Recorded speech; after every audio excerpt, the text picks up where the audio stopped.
Panginoon ko, bakit? Bakit mo yun ang mangyari? Pakiusap, parasan ninyo lahat ng masama. Labis-labis na binibigay ng sakit ng mundong ito. Bakit pinagtaksilan pa ako ng sarili kong ama? Bakit ang minamahal ko pang si Flerida? Bakit? Walang ginawang aking ama kundi maging mabuti. Bakit mo hinayang mamatay ang aking ama? Bakit? At ang aking mahal na si Laura, bakit niya ako napagtaksilan?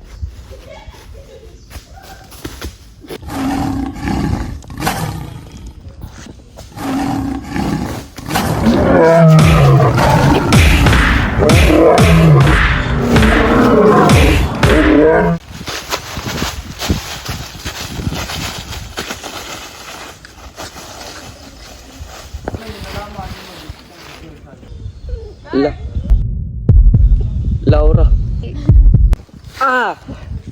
Isang moro, isang kalaban.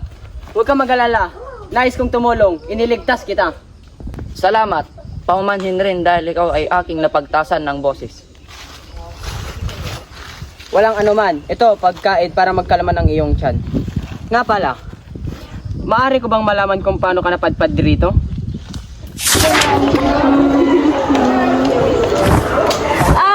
Isang bagay. Abi, may mga hinilangan ang aking gusto.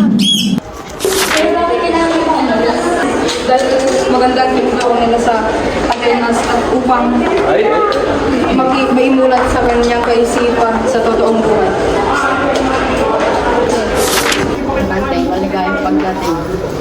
Ako nga pala si Antenaka ang iyong magiging guro. Huwag kang mag-alala, Flocante. Magugustuhan mo dito sa Atenas. Tingin ko nga po, maraming salamat sa ating guro. Binabati kita, labis akong nagagalak na ipakita ang iyong galing. Mapa, filosofiya, astronomiya o mathematics man. Maraming salamat po. Thank you.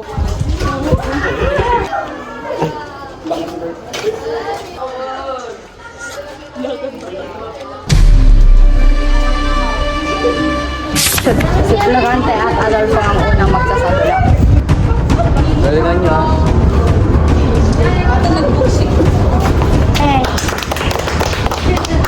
Masyado ka ng mayabang.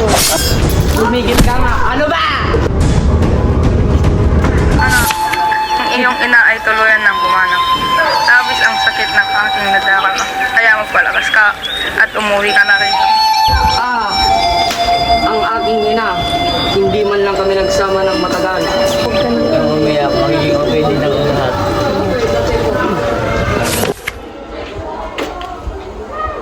Mag-iingat ka ha at huwag kang malilingat sa maaaring gawin ni Adolfo. Ikaw ay maging mapagmatsyag sa mga kalaban kang lihim na titikahin.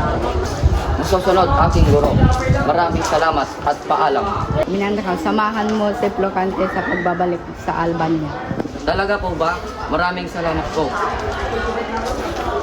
Halika na, Minandra.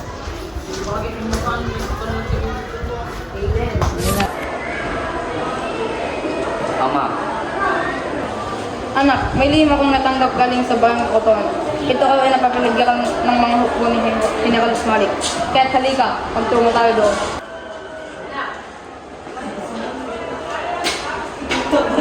Magandang araw sa inyo.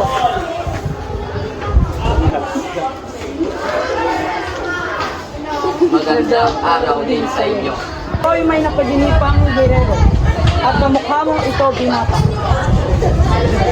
Ikaw ang magtatanggol ng kaharian. Sino ba siya at taga saan? Ano dyan, Day? Siya si Flocante, ang ating nag-iisang anak. Talaga ba? Ikaw ay gagawin kong general na tutulong sa hukbo ng Pitonas.